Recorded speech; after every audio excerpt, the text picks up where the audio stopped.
Hello, my name is Joe Leeson-Schatz. I am the Director of Debate here at Binghamton University. We are pleased to bring you this public debate on immigration that will be moderated by Rob Kilmer. Tonight we have two experts on the topic of immigration.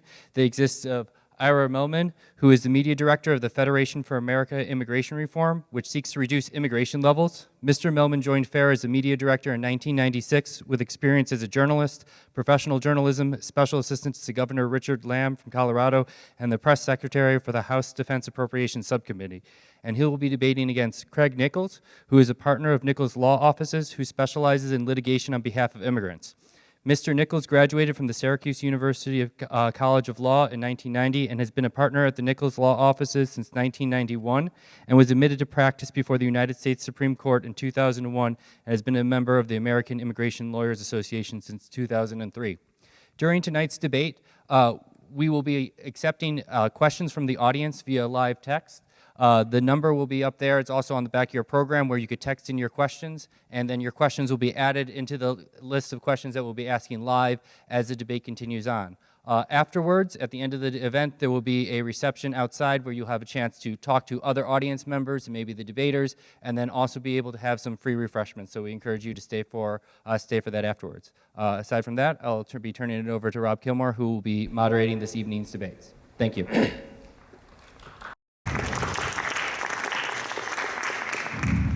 Thank you, good evening, and welcome to this You Defendant debate. It's being co-sponsored by the Speech and Debate team at Binghamton University and Defendant, Inc. My name is Rob Kilmer. I am the founder of Defendant, Inc. and will be moderating tonight's You Defendant debate. Tonight's issue is United States immigration policy. Immigration was a major issue in the race for president in 2016.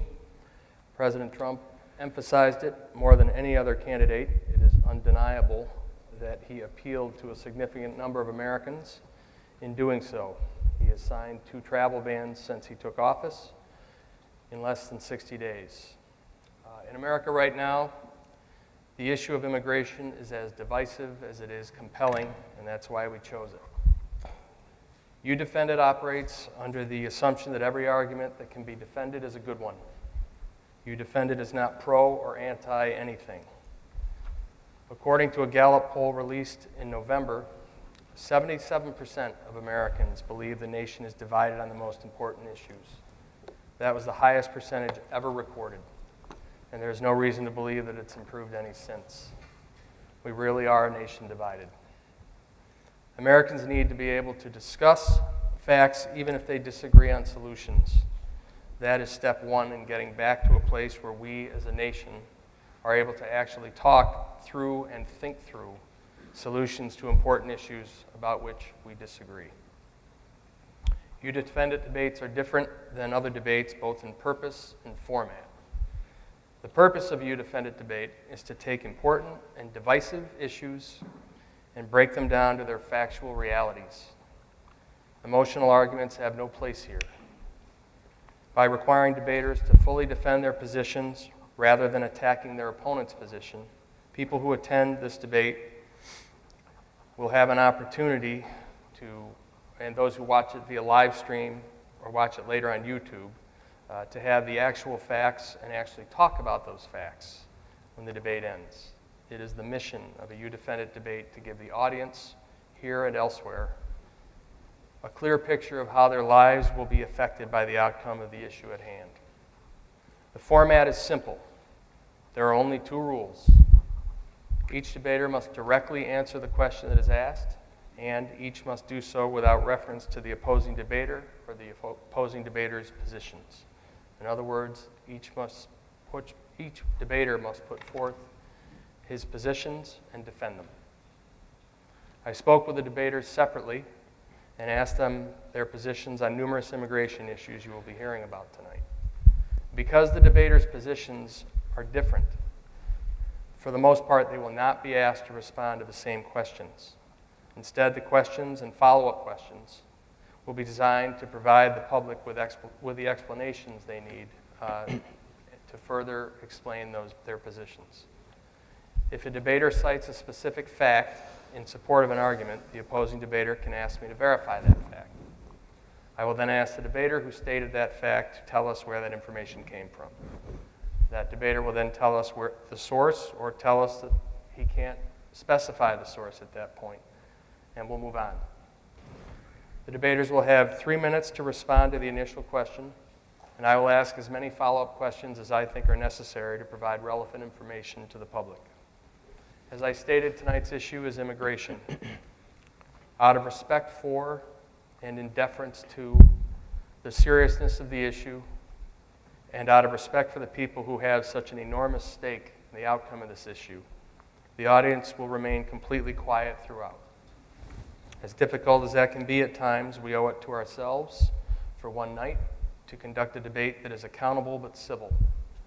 For my part, I promise to moderate a debate worthy of the issue and worthy of the people whose lives are affected by it. Both debaters tonight care deeply about and have dedicated a substantial amount of their professional lives to immigration issues. Tonight's first question is for Ira Mehlman. Mr. Mehlman, from what I've read about you and watched, the premise of your overall stance on immigration laws is that they should, first and foremost, protect the interests of the American people. What does that mean? Well, it means that, like any other public policy, our immigration policy is there primarily to serve the interests of the American people. And it hasn't done so for a very long time. And that is probably one of the key reasons why this has become such a central issue in the political discourse of the country today, why it plays such a prominent role in the 2016 elections. It's almost a misnomer to say that we have an immigration policy in this country. We have a bunch of immigration laws, lots of immigration laws, but they don't quite add up to a policy. We as a nation have failed to define what it is we hope to achieve, or what public benefit we hope to achieve through our immigration policy. If we were talking about any other public policy, we could probably all agree on a simple definition of what the policy objective is, usually stated in no more than a sentence or two. You know, we would all agree that the purpose of our defense policy is to protect the security of the country and defend our national interests around the world. We may have differences about how to go about doing that, what exactly constitutes a vital interest, but we would all agree on the objective. When it comes to immigration policy, we haven't even determined what the public interest objective is. And as a result, we have this hodgepodge of laws that are created to serve one special interest or another, but don't serve the interest of the American people. And the American public really does have a huge stake in this. It affects people's jobs. It affects their children's education, how their tax dollars are spent, their access to public benefits and services. And that's the reason why our immigration laws need to be rethought in terms of how they affect the American people, while recognizing that a lot of people around the world are stakeholders or have an interest in our immigration policy, but the policy should be primarily to serve the best interest of the American public. And right now, on 60 Minutes, they're doing a story about how American workers are being harmed by the H-1B program. So this cuts across all socioeconomic lines, and as I said, it's probably the primary reason why this has become such a contentious issue in this country. I mean, the primary reason being that you believe there should be some sort of consistent theme that runs throughout it? Yes, we should select people who, to come to this country based on some objective assessment of their likelihood to succeed and contribute in this country, not to undermine the interests of people who are already here, and then have rational policies in place that are enforceable so that when people do break the law, and like any other law, people are going to break it, that we can have some kind of meaningful enforcement in place. It doesn't mean that we're going to go out and round up everybody and deport everybody who's in the country illegally, but in much the same way that we enforce other civil laws, in the same way that the IRS audits enough tax returns that we all get the message that, it's probably best just to file an honest tax return. The same way that the highway patrol pulls over enough speeders that the rest of us get the message and take our foot off the gas.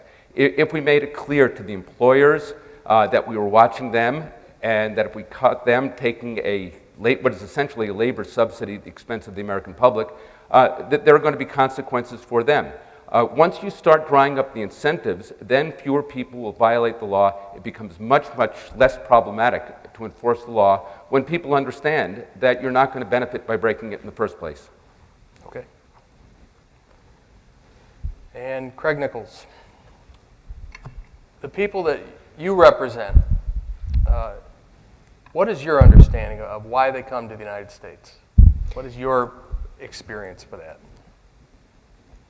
First, I want to say that in tonight's debate, our styles may be different.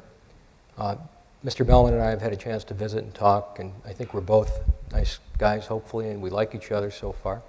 We may differ on these opinions. You'll find that he is more aware, perhaps, of statistics and details because he has to deal with policy.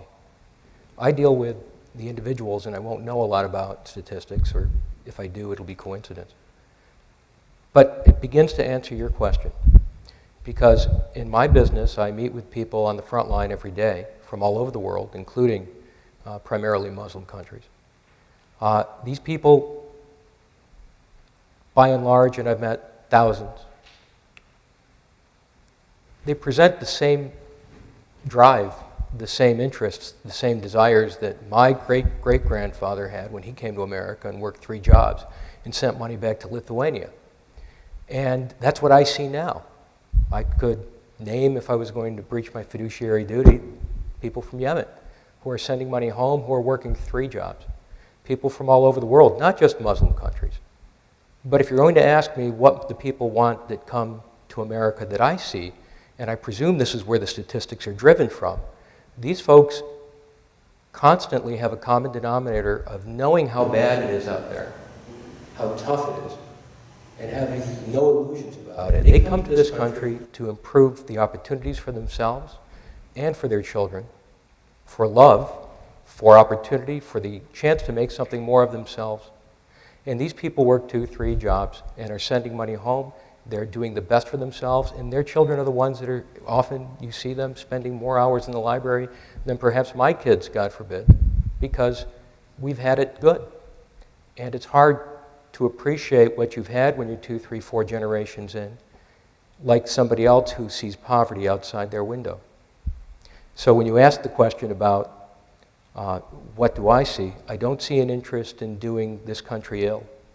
I haven't met a single person yet, and I'm pretty good at my instincts, that has come into my office that appears to want to do or commit terror against the American people. What I've seen are consistently people who want to have better opportunity for themselves and their family, and they're very willing to work for it. And I want to say that in terms of a public interest objective, I think there is a commonality between making our country wealthier, doing better for ourselves, and having that goal for immigration, and having that fresh blood come in. Because I do think that when we have people immigrating into this country, that's where we're getting people who are bringing new ideas, new drive, new determination, and more variety too.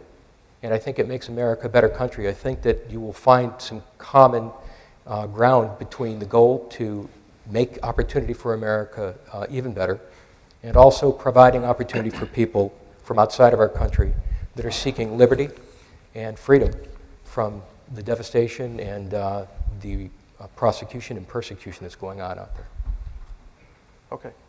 That was almost exactly 3 minutes. Mr. Mehlman, I looked on your organization's website, and in fact, when you and I talked, you had referred me to something that Senator Jeff Sessions had written when he was in the U.S. Senate. So I went to then Senator Jeff Sessions' January 2016 report from the U.S. Senate Subcommittee on Immigration and the National Interest. And it stated in there, and this is the point I wanted to make early tonight, that the overwhelming majority of immigration to the United States is the result of legal immigration. I assume you agree with that. Yeah. I think to dispel the notion that we're here to talk about people coming across the border illegally, that is not, we will discuss some aspects of that tonight, but when we talk about immigration, according to this report, the overwhelming majority of immigration is legal.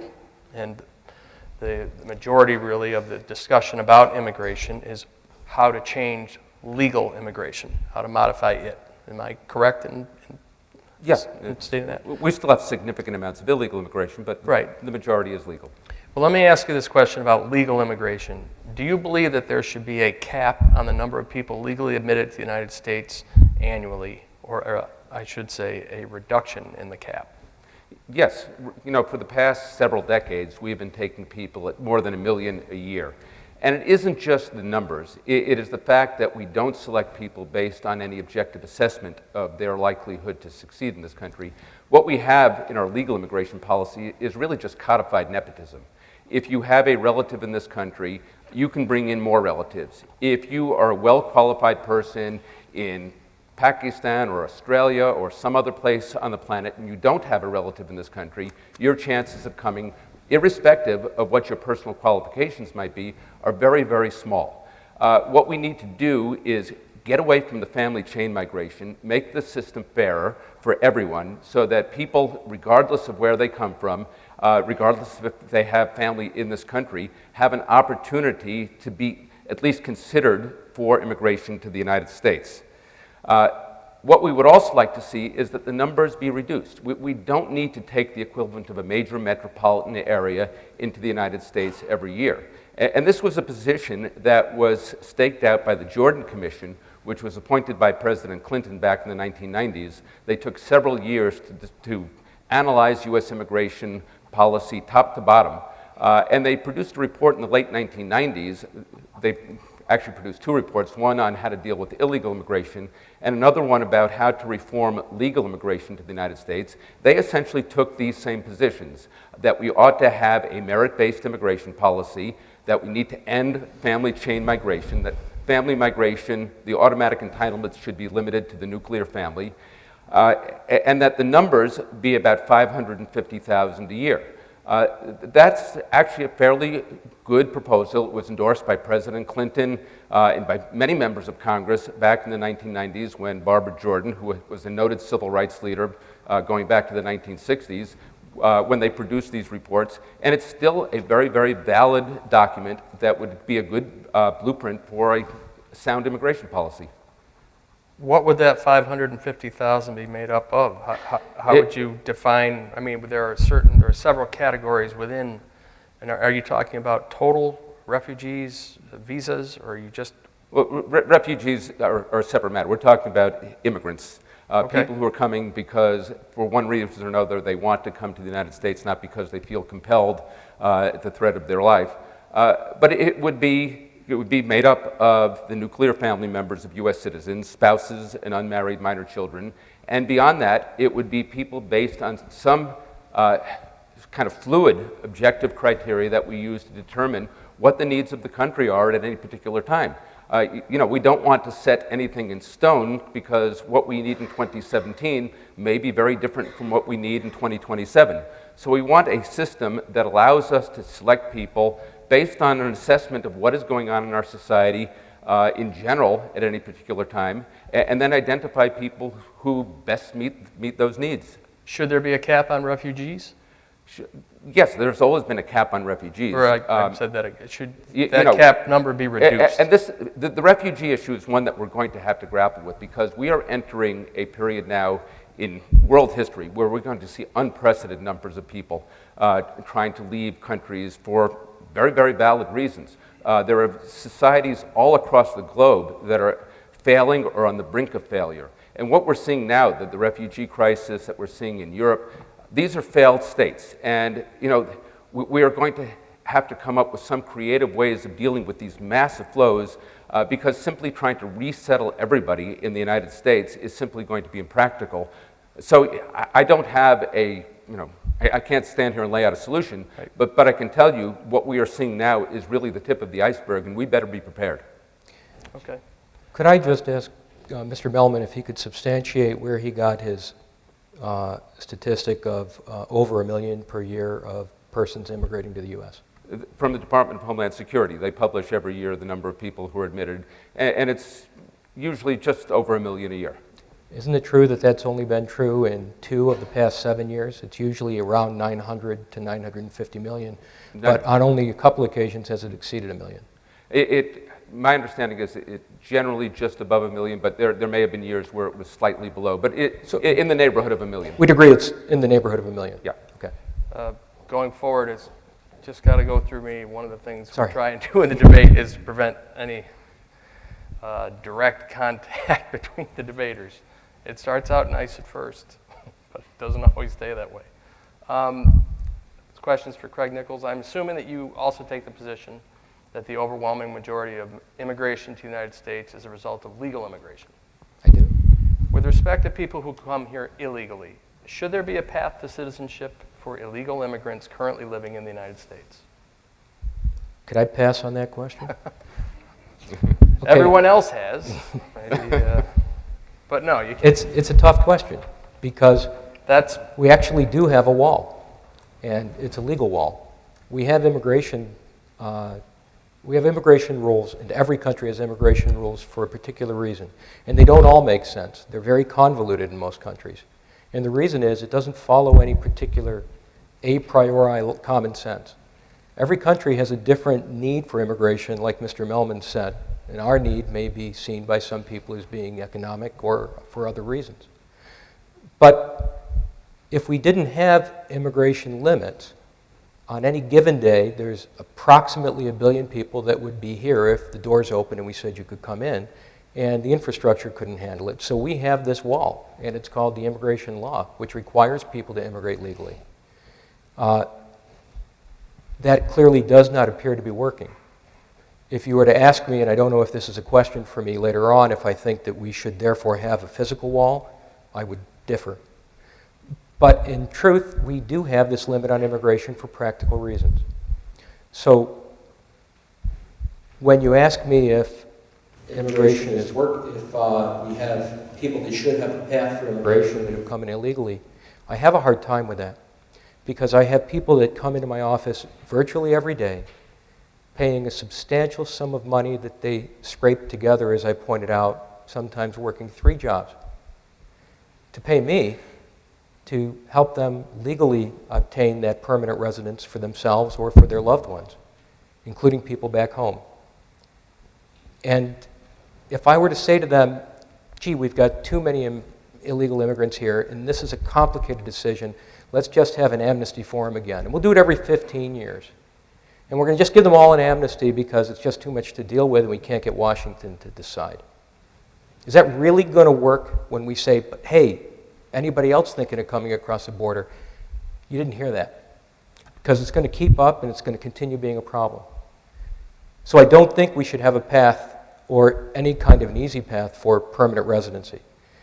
I do, for persons who are illegally present, I do think there has to be a bipartisan decision that this is a complicated question, figure out a solution, especially for some of these folks that have been here 15, 20 years. They have nowhere to go back home. What do we do about these folks? And they have their generations below them. I don't know the answer.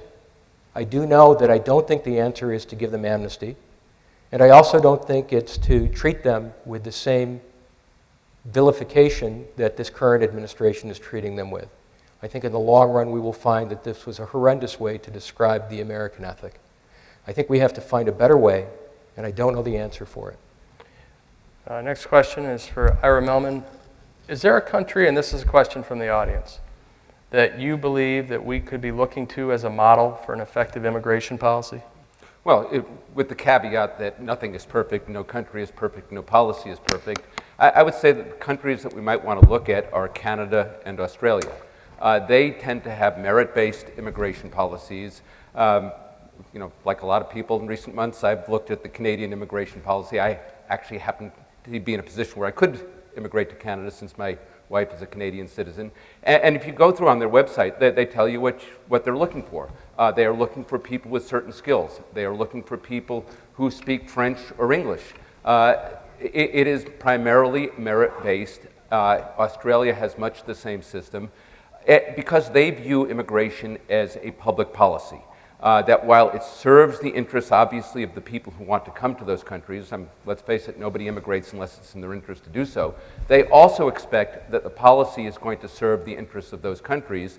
We're standing here at a university. Everybody who wants to come to Binghamton University doesn't get to come.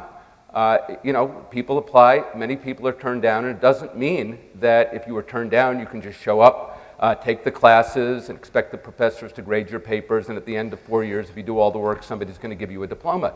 Unfortunately, in a world of 7.5 billion people, the vast majority of whom would be far better off in the United States, it simply isn't practical anymore.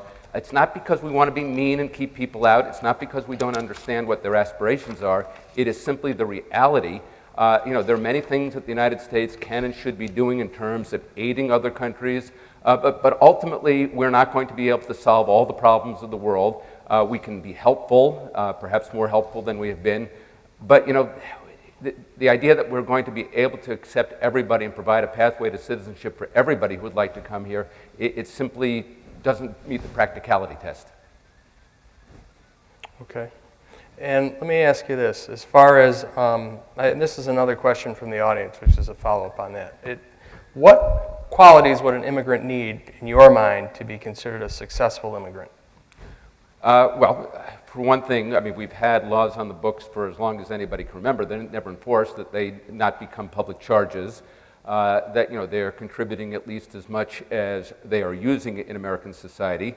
And also, we do have to pay attention to whether people are assimilating, in the most positive sense of that word, into the mainstream of the United States. We've never been a homogenous nation. That's not the aspiration or the goal. But we do have to have more in common than just geography. A nation isn't just made up of a bunch of people who happen to live within defined geographic borders, or who have a common interest in having the potholes filled or the snow removed when there's a blizzard. There has to be more than that. It is a difficult process. We have mythologized what took place 100 or 125 years ago, when many of our own ancestors arrived in this country, that somehow just magically they became English-speaking, flag-waving Americans. It took several generations.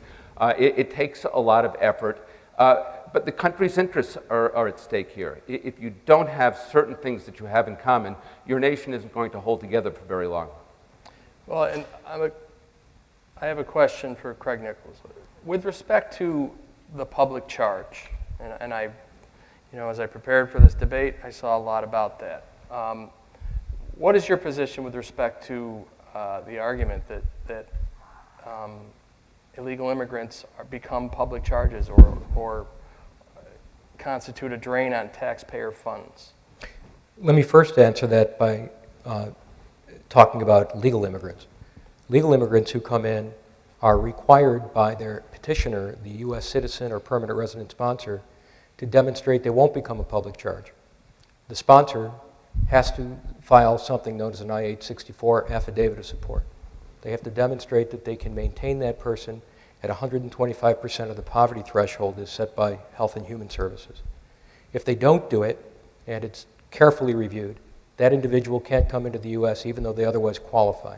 So with legal immigrants, there's been a process in place for better than 20 years to ensure that the individual cannot become a public charge without that money being paid back by the U.S. citizen petitioner or the legal permanent resident petitioner. And their tax returns will be taken if they do. In other words, it's more than a contract, it's an obligation. And that lasts for 10 years or 40 working quarters, whichever comes first. For illegal immigrants, that's a bigger problem. An illegal immigrant who comes into the U.S. isn't eligible for Medicaid. They're not eligible for WIC or supplemental nutrition, SNAP, which used to be called food stamps. So the typical benefits that people like us can get, permanent residents, U.S. citizens, the means-tested benefits, like Medicaid and welfare and these things, it's not available to individuals who are coming in illegally. They don't have the identification to get it. They still will become a burden on the public if, God forbid, they become ill. And if they end up needing to go to the hospital won't turn them away. And now that's turning into a tough conversation with some hospitals in areas where there's a lot of illegal immigration. So the answer is that the public charge issue isn't really the issue. It's the additional cost of the system. And at least from the medical perspective, as I understand it, those people will get the care they need at the hospital. Look, we're a successful country. We have our financial problems. I wouldn't change the system the way it is right now, but I'd look for solutions to it. I wouldn't say to these people, you can't get help at a hospital if you're in need of urgent care. So then let me follow up with that with you. When you say public charge, what do you mean? Well, using more in benefits than you pay in taxes. And, Mr. Nichols is correct that when somebody comes as a legal immigrant, they have to have a sponsor who signs on the dotted line saying that, if the person I'm bringing to the country can't take care of him or herself, then I'm going to be responsible. The problem is that that law is never enforced. It's literally never enforced. And so you have people who come here with sponsorship, actually going on a lot of these public benefit programs. They tend to use it at higher rates than the native population.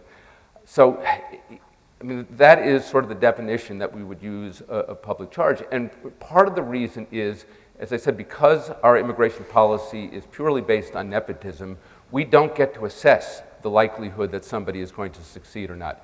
You can come here with poor job skills, very little education, simply because you happen to be related to somebody in the United States.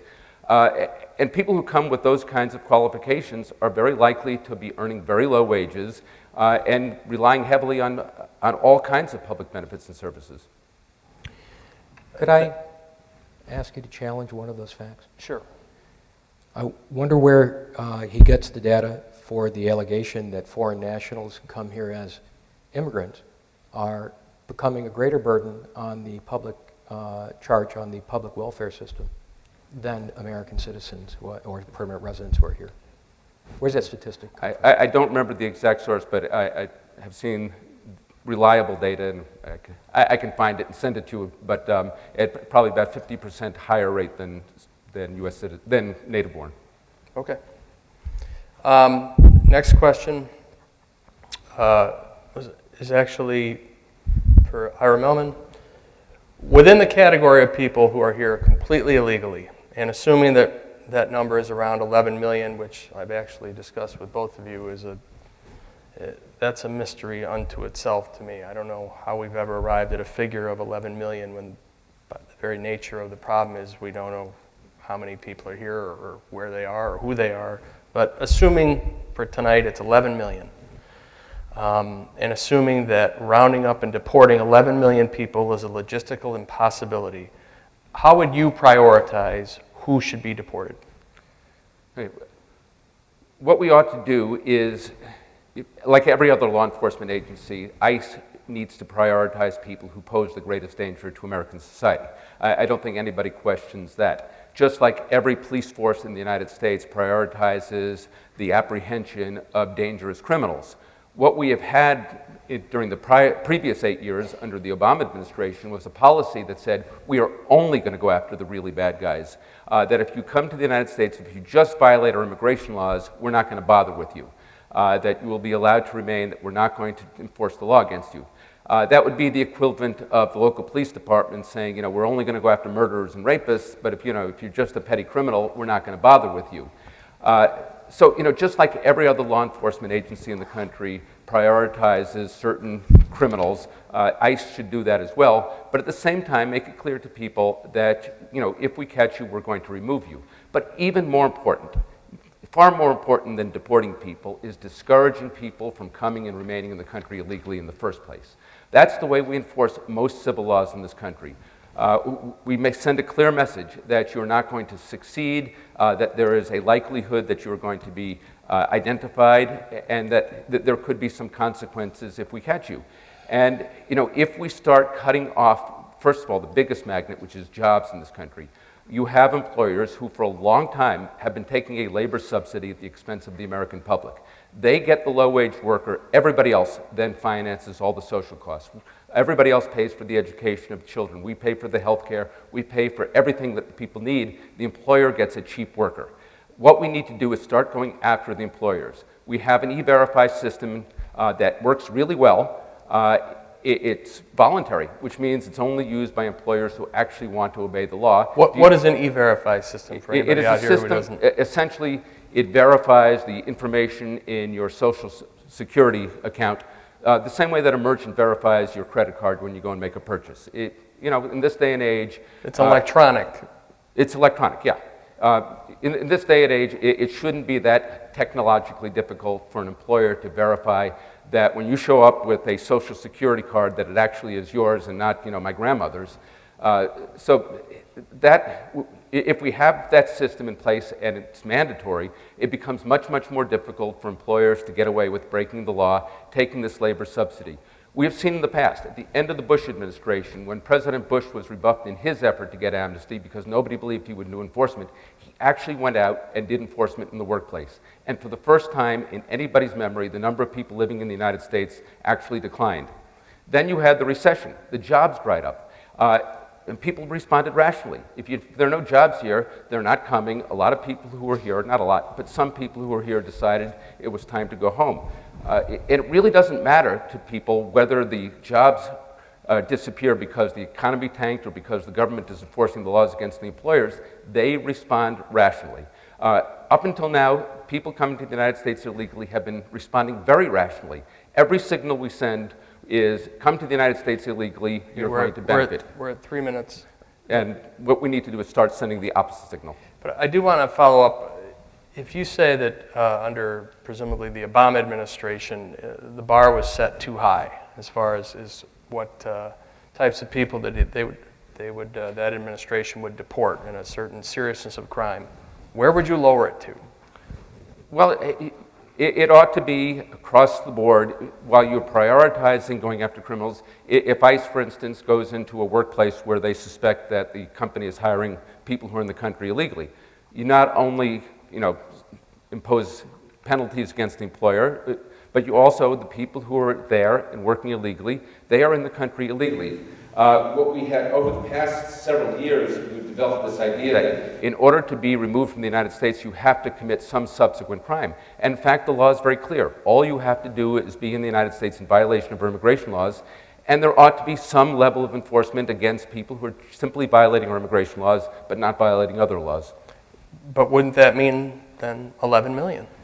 No, we're not going to deport 11 million people, just like the police here in Binghamton, they don't round up every single criminal. There are still criminals walking the streets in Binghamton.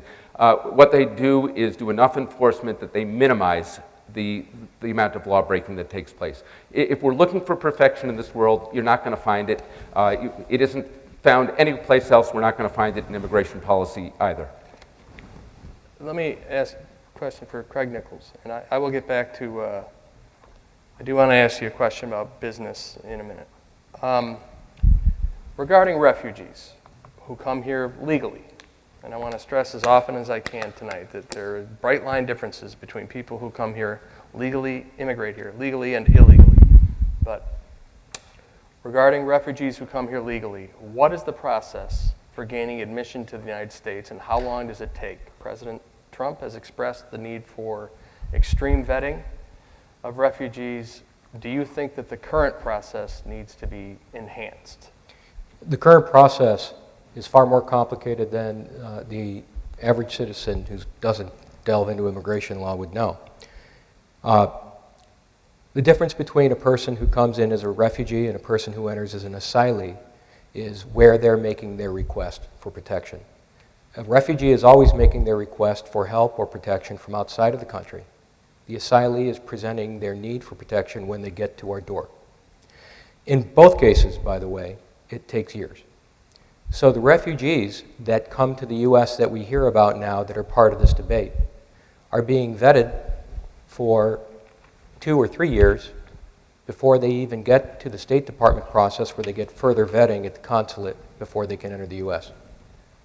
The notion of extreme vetting has been in place for many years now for individuals coming from countries that would export terrorism to the U.S. So this additional process has been in place.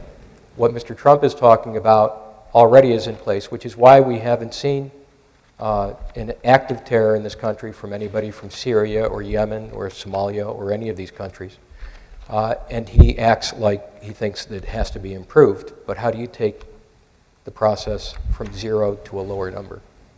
Now, for refugees, I've seen refugees that were prepared to come into the U.S. and waiting for their consular appointment I remember in one case, one gentleman had been waiting for 3 years, waiting for his consular appointment, and the night before he received a phone call, less than 10 hours before, telling him that they had taken him off the calendar because they had further research they had to do on him. So these levels of vetting happen on many thresholds all the way through the process.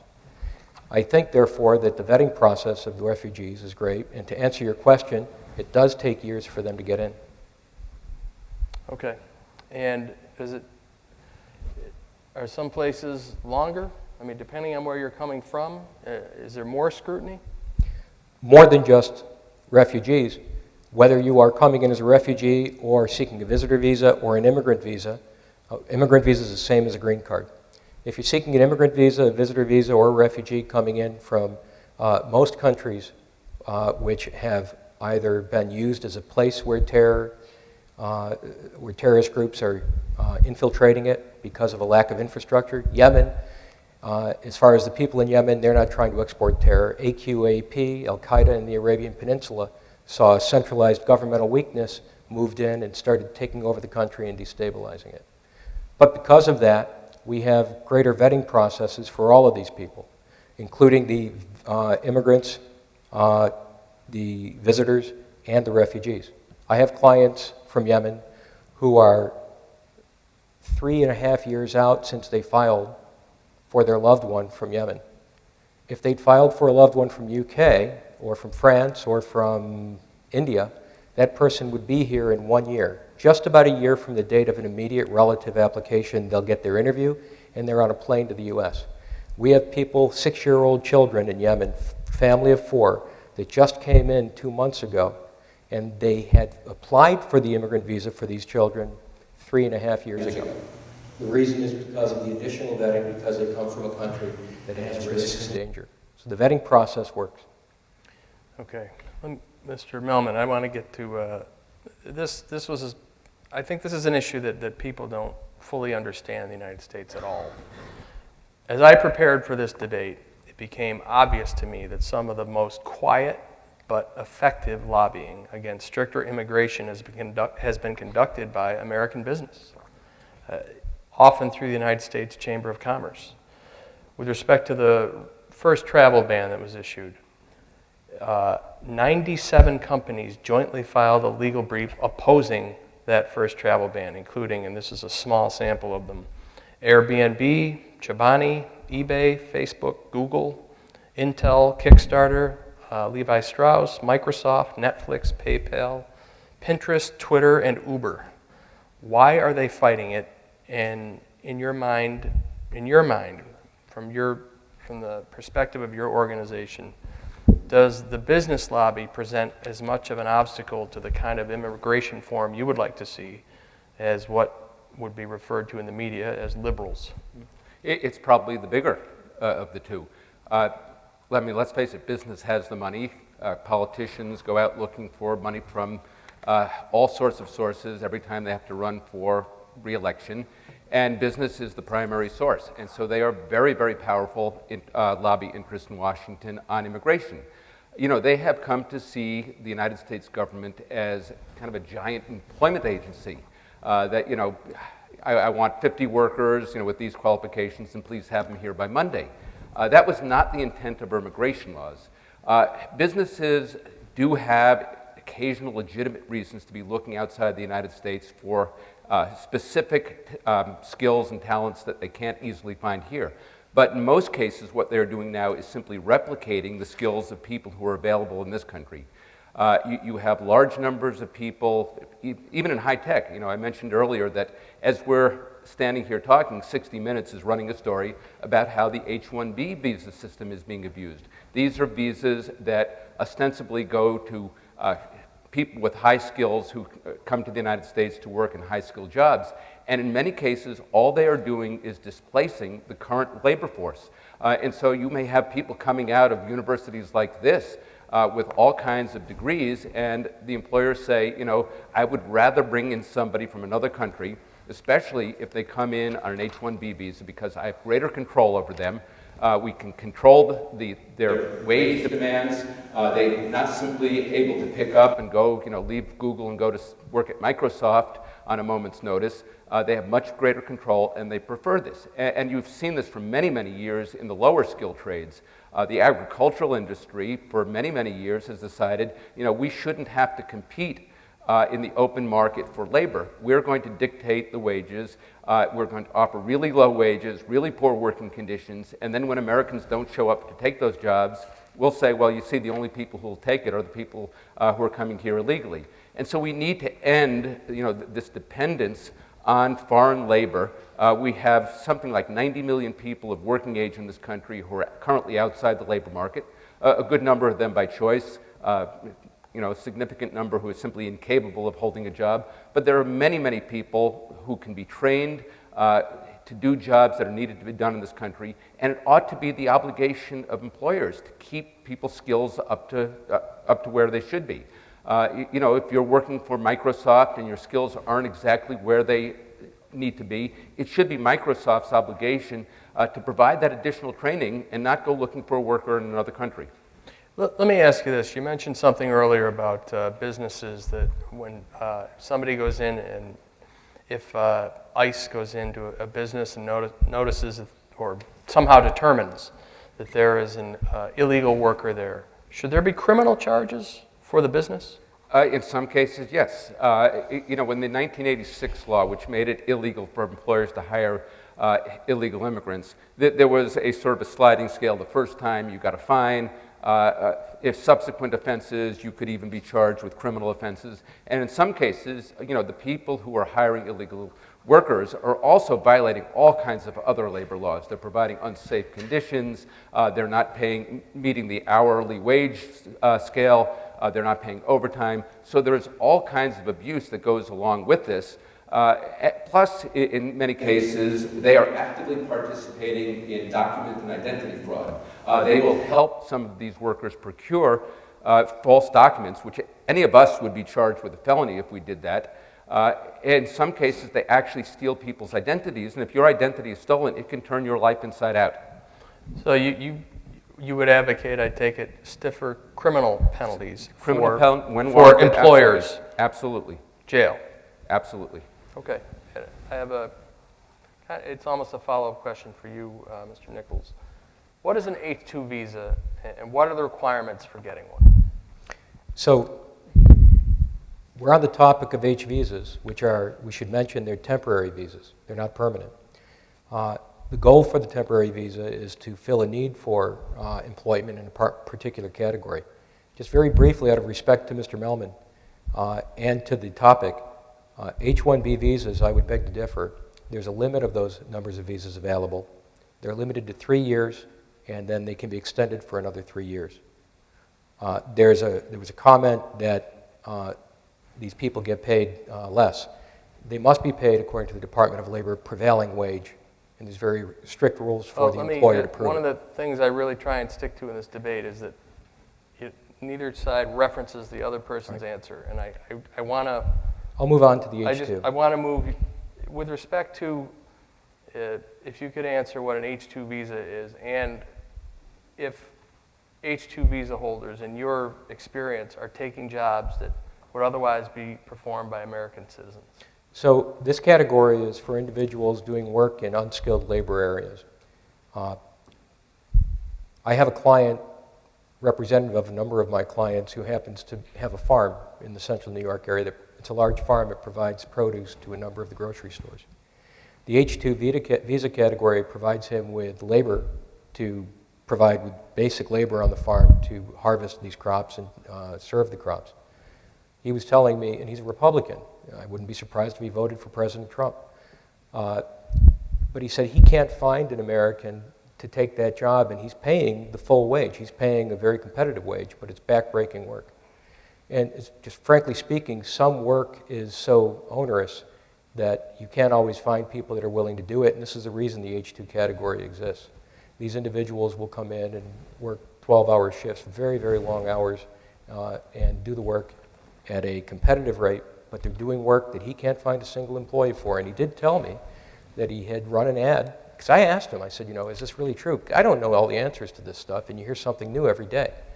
And I said to him, can you really not find anybody? He said, Craig, we ran an ad, didn't get one single U.S. citizen offering to take the job. And I've heard this from similar other companies in the area. This doesn't mean that there aren't people being exploited who are less educated, they don't have any college education, they don't speak English well. Are they being exploited by some employers? I'm sure they are. But where they're not being exploited and the employer is following the H-2 rules, they're providing a service that is not taking jobs away from U.S. citizens, in my opinion. Okay. Mr. Mehlman, with respect to illegal immigrants who work in the farming and again, this, illegal immigrants work in farming and other labor-intensive industries, to me it's evident that the motivation for American employers is cheap wages and eliminating costs associated with payroll taxes and really costs associated with complying with other laws, OSHA laws, things of that nature. And you started to talk about this a minute ago, but what is the incentive for American companies like Intel and Microsoft to hire highly skilled tech employees from other nations over American workers? What is the incentive to do that? It's costly to do. Well, as I said, particularly with respect to the H-1B program, they have much, much greater control over the workers. I mean, theoretically, it is possible for somebody to leave Intel and go to work for Google, but it isn't as easy as it would be for you or I to simply say, you know what, I got a better offer from the guy down the street.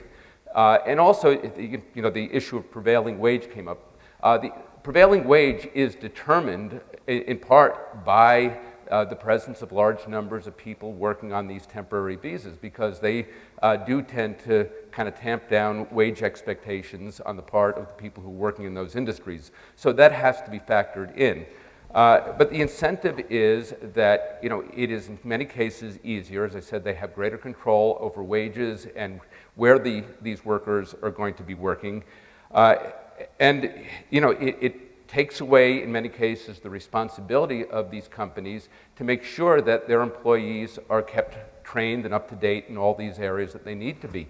It is much, much easier to say to the government, you know, I'd like this guy from, you know, whatever country to come because he has that skill. Whereas, you know, if they invested some money in the people that they had, or some people who are in this country with, you know, the basic foundation for these jobs, provide the training, bring them up to speed. That is the way it's supposed to work.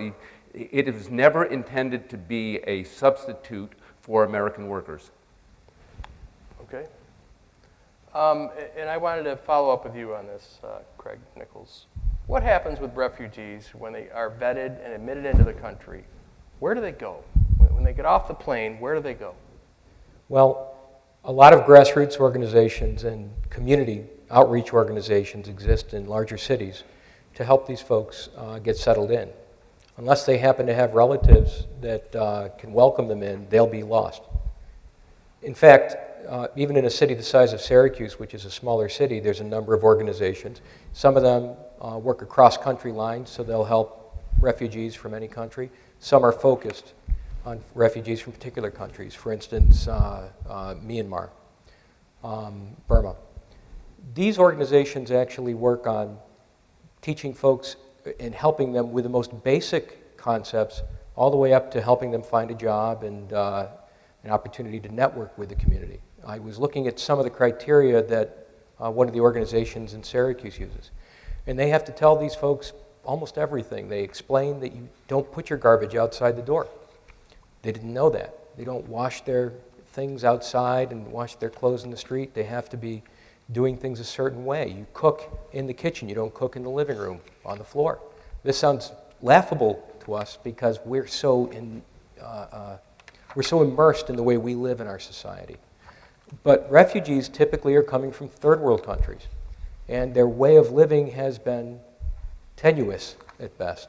It's on the periphery of social structure, and even then their social structures can be very different. So they have to be taught everything, and fortunately there are these community outreach organizations that tend to help them. We do charity work, and most of the immigration lawyers in Syracuse, there's 8 or 10 of us, we belong to an organization that's run by a very nice attorney by the name of Sally Curran, that does outreach, and she actually coordinates help from attorneys to, including myself, to go down to these organizations and meet with these impoverished folks from time to answer their questions and see if we can help them at little or no cost. Okay, we're at 3 minutes in. I want to talk about the travel bans. First, Ira Mehlman, since you and I spoke, a federal district court judge in Hawaii granted a nationwide temporary restraining order on the basis that the travel ban was actually directed towards a Muslim religion. Assuming that you disagree that it's a de facto ban on Muslims, even if it wasn't, do you support the travel ban? We support the enhanced vetting of people who come to the United States. And these were countries, by the way, that were identified as countries of concern, not by the Trump administration, but by the Obama administration. And it was actually President Obama's top national security officials, people like James Clapper, James Comey, who is still the director of the FBI, who testified before several congressional committees saying that we simply don't have the capacity right now to do the kind of vetting that is necessary. We do have to recognize that the vast majority of people who are coming from those countries pose no danger. But we also do have to recognize that there are at least enough people from those countries who might be carrying out acts of terror that we need to be concerned. We've seen incidents in Europe, even here in the United States. We actually did have a terrorist attack in the United States at Ohio State University, carried out by a young man who has recently admitted to the United States from Somalia. So there are dangers that are associated with this, and we need to be really careful. That doesn't mean we should simply turn our backs on people who are in peril. We have an obligation as a nation to make sure that they are not in harm's way, but at the same time, we need to be very, very careful when we look at people who come into the United States and make sure that we have given them just the adequate vetting that is necessary, which is extremely difficult to do in countries like Syria or Somalia, where there just is no civil infrastructure. There are no databases. We don't have personnel on the ground. If we did, they'd probably come home in coffins. These are very, very difficult issues that we're going to have to grapple with, not just with the people or the countries that are on the list of countries that were part of President Trump's travel ban, but more generally as we continue to see countries around the world disintegrate. What we are seeing now is the first wave of failed societies and the human consequence of that. We're going to be dealing with that a lot more in the future. We are going to need to come up with some kind of plan to deal with it, because right now we don't have one. But let me ask you this, this is a follow-up on that. And the first travel ban, I read both. The first travel ban made an explicit reference to September 11th. The second one does not. So the first travel ban applied to Iran, Iraq, Libya, Somalia, Sudan, Syria, and Yemen. The second travel ban dropped Iraq from that list, but is otherwise the same. 15 of the 19 people who committed the attacks on September 11th were from Saudi Arabia. 2 were from the United Arab Emirates. 1 was from Lebanon. 1 was from Egypt. I've read and watched an ongoing conversation, if you can call it that, about whether the countries on the list currently belong on the list. What I haven't read or seen as much about is whether Saudi Arabia, the UAE, Lebanon, and Egypt should be added to that list. Should they be? Yeah, absolutely. Yes, those countries do, as you point out, pose a problem. 15 of the 19 hijackers on September 11th were Saudi nationals. Pakistan is certainly another country that has been known to harbor terrorists. They harbored bin Laden for quite a few years. So yes, we could certainly quibble whether the list should be longer, or maybe some of the countries that are on the one that the president included shouldn't be on there, but certainly there is reason to be concerned, and we need to look at this carefully. We have also had public statements from ISIS and other terrorist organizations saying they intend to use the refugee flow to infiltrate operatives into Western societies. The Paris attack of November 2015, it included several attackers who had recently entered Europe, the EU, under the guise of being refugees. So that there's no question we need to do adequate vetting, and that these adequate vetting does present very, very difficult problems that we're going to have to learn how to deal with, because we're going to be dealing with it a lot more. Okay, and I want to ask you, Mr. Nichols, about the travel ban. Any particular focus of the travel ban? Well, I want to make sure that the public understands one thing first. The travel ban will not have any effect on people who enter this country illegally, correct? This is Correct. This is what about to do with part of the legal process of entering the United States, correct? That's correct. And the president originally described the ban as necessary, quote, until our country's representatives can figure out what the hell is going on, end quote. And when we spoke, you described the immigration process itself as well-organized and highly developed. Where do you get that from, or what do you base that on? My experience. How so? The travel ban, well, I guess the first observation I would make about the travel ban is that the Trump administration is saying that they had to rush this into practice, because if they didn't, word would get out and then all the bad guys would come in quickly. That's laughable. Nobody comes into this country quickly if they're doing it legally. And as we discussed, the travel ban affects people legally entering the country. People illegally entering the country are going to do it anyway until we can get that piece figured out. The travel ban, therefore, being rushed into place, the executive order, the first one that was struck down by the Ninth Circuit, and now the new one that was struck down by a federal judge in Hawaii, can't be stopping people from coming into the country quickly, because they have to go through a process that takes months at least, if not years, before they can enter the country, whether it's a visitor visa or whether it's an immigrant visa. So the travel ban itself, in my mind, the motivation does seem a bit suspect. In terms of the purpose for the ban, I guess my feeling is to take such an extreme step to try to improve a process that by all measures seems to be working, one has to look at it and say, is it providing the benefit that we hope it will provide more than damage that it may be doing?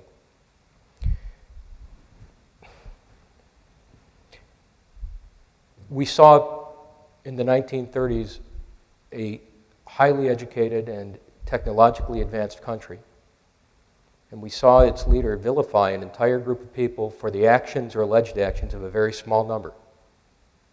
And because of an action, we saw what that did. It means that this can happen in a highly advanced country, a first world country like America. It's not impossible. So when we have this kind of a process where we are saying we are trying to improve the protection of this country by having a travel ban that specifically, and even if it claims it's not specifically targeting Muslims, if you look at the rhetoric that led up to it, if you look at the intent, it's stopping people from coming in from countries which are 95 to 99% Muslim, individuals who have never done any harm in this country up till now. And it's vilifying an entire group for the actions of a radical fringe. Now, is there a radical fringe in the Islamic world? Yeah, there is. That radical fringe does exist, and they've killed more Muslims than they've killed Americans or Jews. I'm Jewish. My wife is here. She's Muslim. They'd kill her first, these radicals, before they'd kill me, because she's not wearing a burqa and she's a doctor. Figure that one out. So when we talk about whether we're trying to protect our country, whether we're going to use a travel ban to do it, it has to make sense. It has to actually do what it intends. And if it's doing more harm by vilifying an entire group for the actions of a very small number, we should be ashamed of ourselves.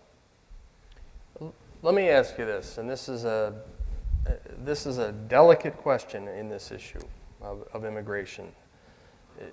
The one thing that I guess I don't hear enough about is, right, the Pew Research Center reports that the United States admitted a record number of Muslim refugees in 2016. Even assuming that ISIS is no more representative of Muslims, of the Muslim religion, than the Ku Klux Klan is representative of Christianity, although the Ku Klux Klan describes itself as a Christian organization.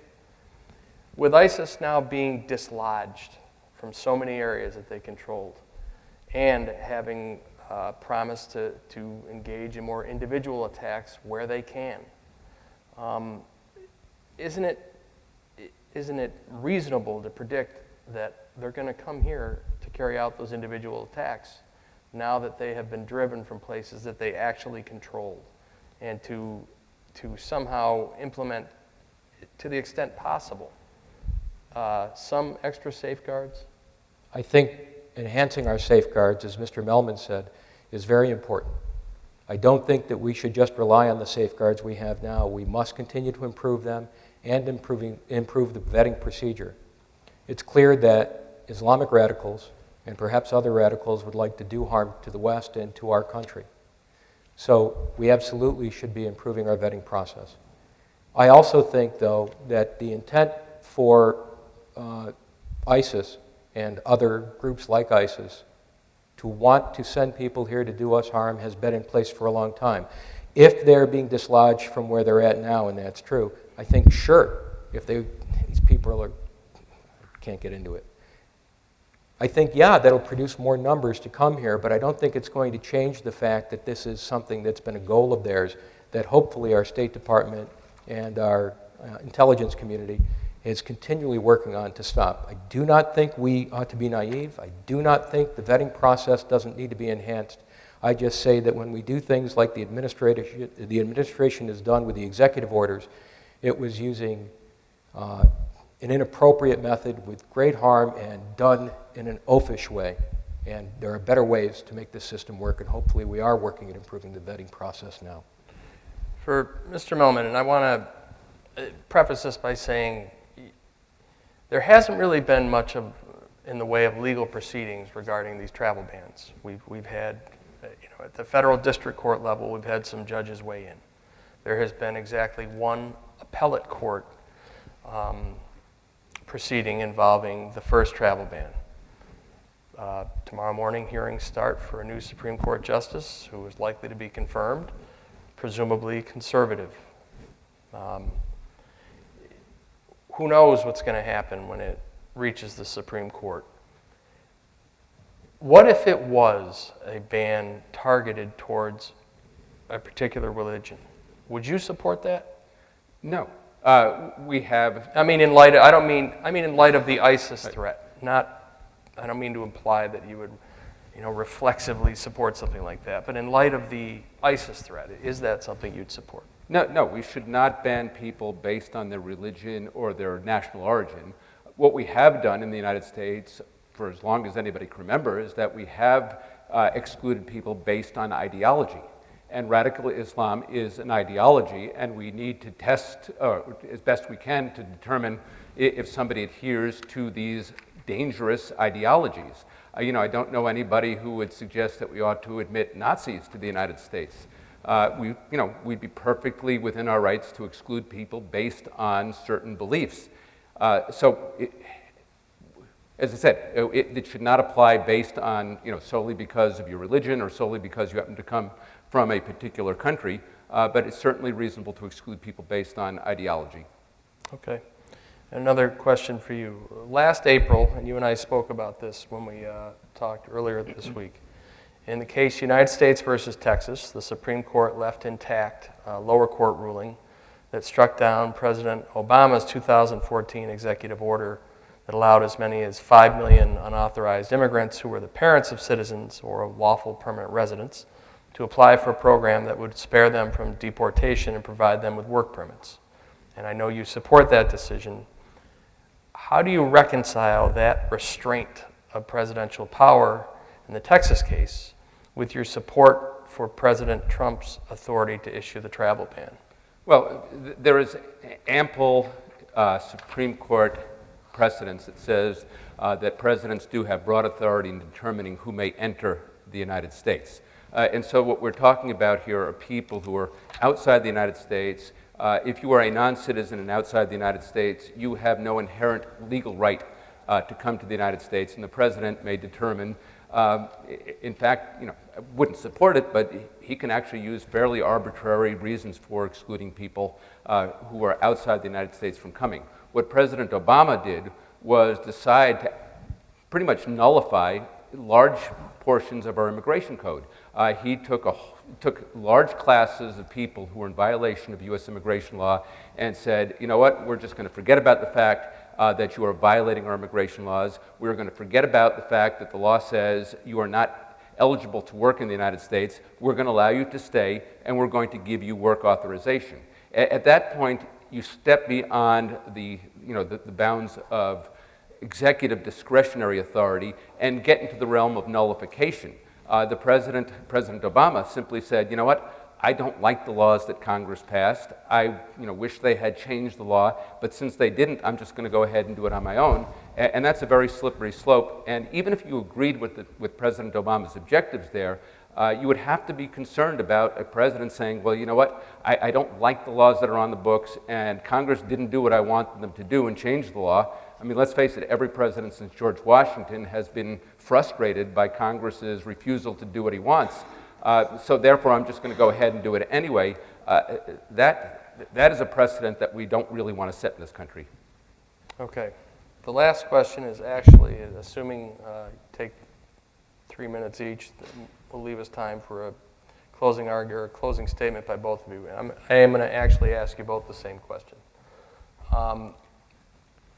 There is no legal definition that I could find, no precise, accepted, universally accepted definition for a sanctuary city. My working definition for tonight is that it's a city where the police will not inquire as to immigration status and won't notify Immigration and Customs Enforcement, also known as ICE, when illegal immigrants are in custody. First let me ask you about that. Is that a working definition we can work with for tonight for a sanctuary city? Yeah, I mean, there is some language in both the Welfare Reform Act of 1996 and the Immigration Act of 1996 that does provide certain parameters. And those are within them. Do you support sanctuary cities? I guess first to you. To me? Yes. I do. For a number of reasons, but one in particular. The idea of a police force investigating an individual solely for the purpose of determining whether they are an immigrant or not, or an illegal immigrant, I should say, as opposed to being involved in a crime, whether they're a victim or the perpetrator, is something that the sanctuary cities are saying we don't want to do that.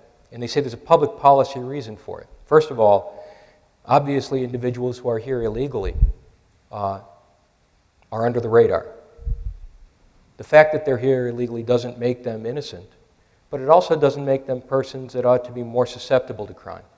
If these individuals feel that just coming forward to the police will expose them to investigation and questions about their purpose for being here and whether they're illegal here or not, they'll be targets for crime like you have no idea. Because if I run a criminal organization, I'm going to target those folks because they're not going to say a word. And I want those people. I want to be able to get everything I can out of people who are afraid to go to the police. And if we make them afraid to go to the police because they're going to be questioned based on their being illegally present, that's exactly what's going to happen. It doesn't work. By the same token, I'm not saying ICE shouldn't be doing its job. I think ICE should do its job, and I do think it's a problem, as I've said. But sanctuary cities being turned into an arm of ICE, an arm of Homeland Security's policing division, by taking their police force and extending that right and duty to them, which is what this new executive, not the executive order, but the memorandum by John Kelly on February 20th to Homeland Security directs, I think it doesn't work in practice. And so I would argue strongly against it. Well, I'm not sure anybody is suggesting that the local police become a substitute for Immigration and Customs Enforcement. We have the Immigration and Customs Enforcement Bureau. That's their job to go out and find people who are violating U.S. immigration laws. What we're talking about here is, in many cases, local policies that actually impede ICE from doing its job. In many jurisdictions around the country, they will arrest people for other offenses. and the fingerprints and other information go into a national database. And if ICE says, hey, you got somebody that we are interested in many cases you have local jurisdictions who say, no, we're not going to hold them. If the guy makes bail, we're going to send him back out on the street and you go find him yourself. This is a departure from standard police practice.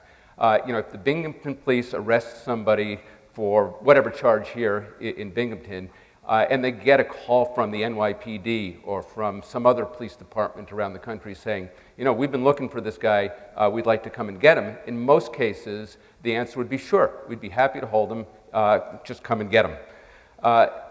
We've also, police can, and this is what is described in federal law, a police officer, irrespective of local police department policy, at least in theory, has the right to say, look, I suspect that you are in the country illegally. The Congress set up the 287G program, which actually allows local police to be trained to identify people, not to go out and look for them, but if in the course of doing their normal jobs they discover or have reasonable suspicion that somebody is violating immigration laws, they should act the same way that they act when people are they suspect people are violating other laws.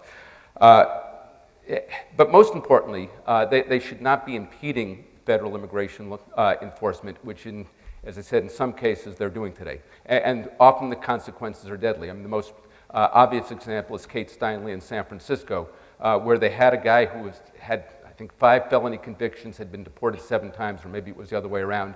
The ICE said, we'd like this guy, and San Francisco said no. They released him out onto the street, and a young woman lost her life as a result. So, in sum, you're not a wild supporter of sanctuary.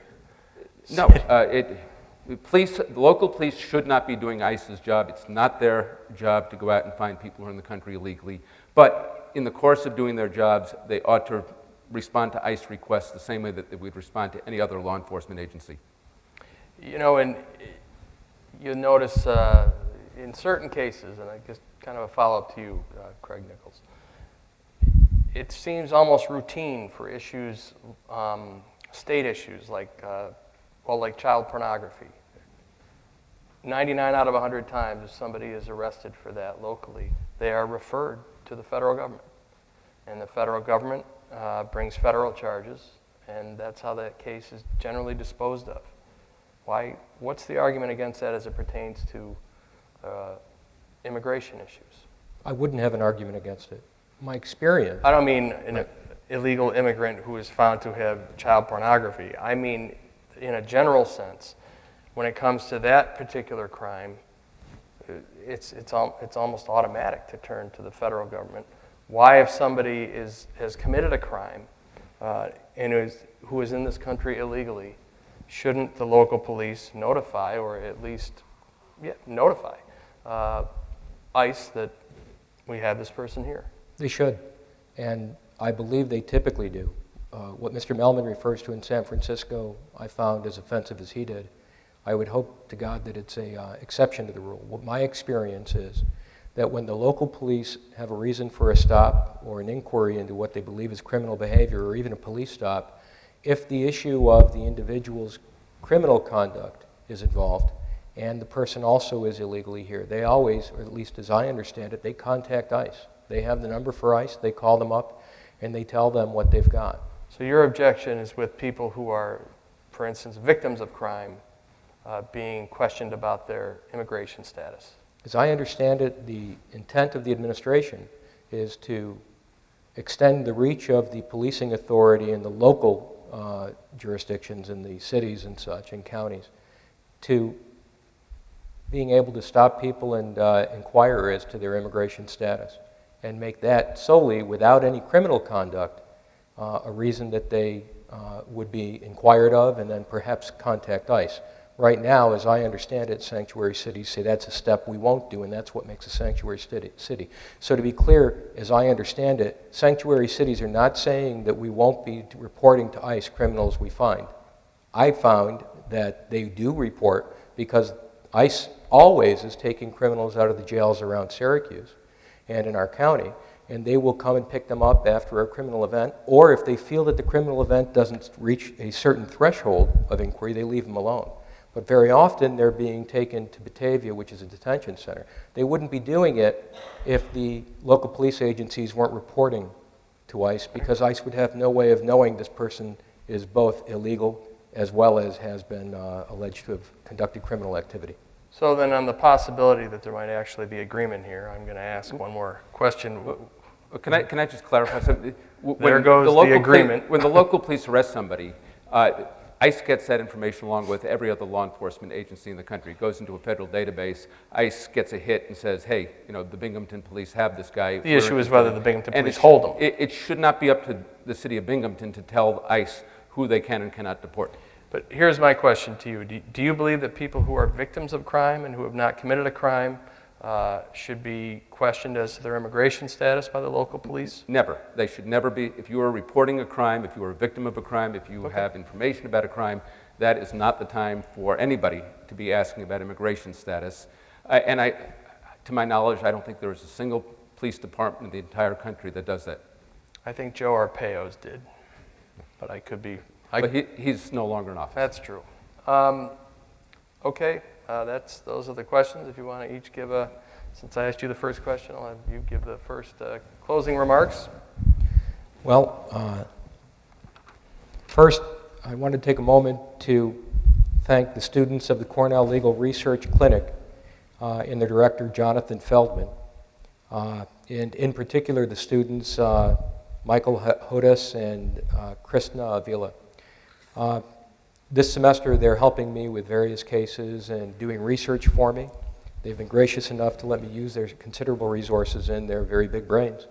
And some of the issues we addressed tonight had to do with research that they were able to provide us. I guess the only other thing I'd like to say is that there may be a silver lining to what feels a little bit to some of us like a cloud in terms of what it feels like the administration might be trying to do with regard to immigration. And the silver lining, in my mind, is that 250 years ago, when the founding fathers and hopefully founding mothers designed this country, they built this experiment that we all have learned about called the American political process. It was an experiment, and it wasn't intended to be operated in Washington by our representatives without our involvement. We were a much smaller country. I think they perceived and thought that we would be very involved in the process, those who voted, and that it wouldn't be a remote process like it seems to have become.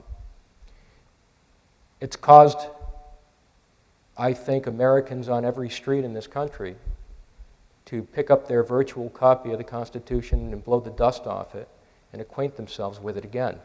So some of you folks are here because you have to be, and I'm sorry about that.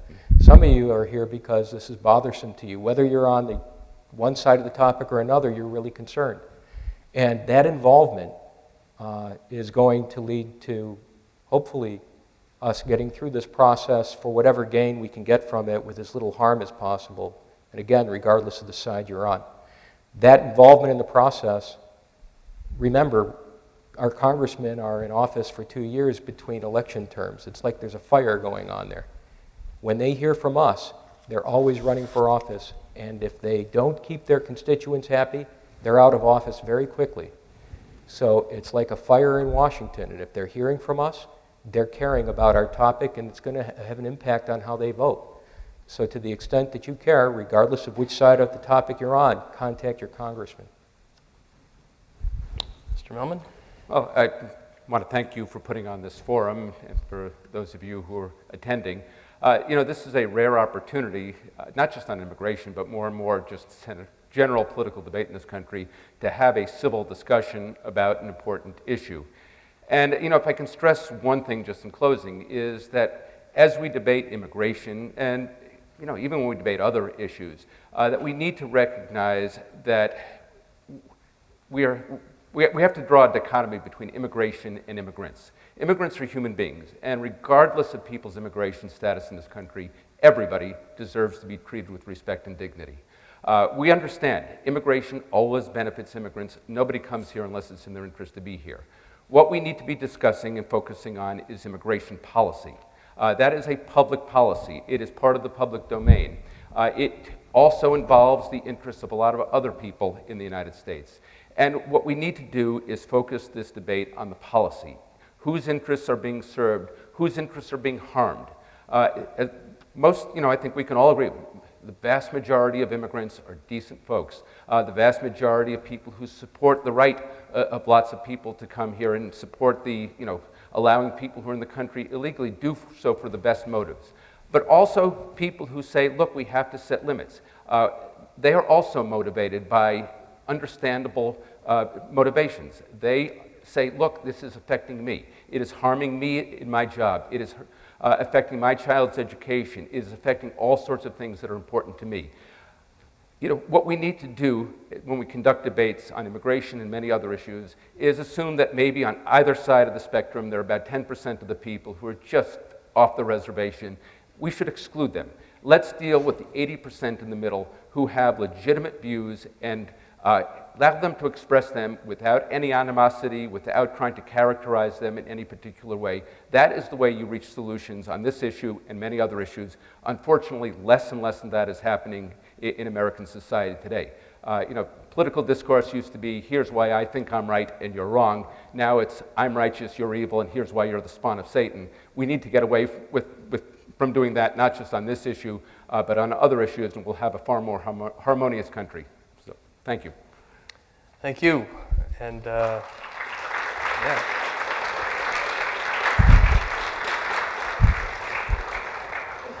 I did not write that for him to say. That will conclude tonight's You Defend It debate. It's my hope that everyone watching this debate knows more about immigration than they knew 90 minutes ago. You heard from two people tonight who didn't share the same views on immigration issues necessarily, but share a passion for them. It is also my hope that the way in which the information was presented will promote discussion between people who disagree on immigration issues. The next debate will take place in April. The topic will be repeal and replacement of the Affordable Care Act, also known as Obamacare. Please join us in the hall after the debate tonight for a brief reception. Thank you.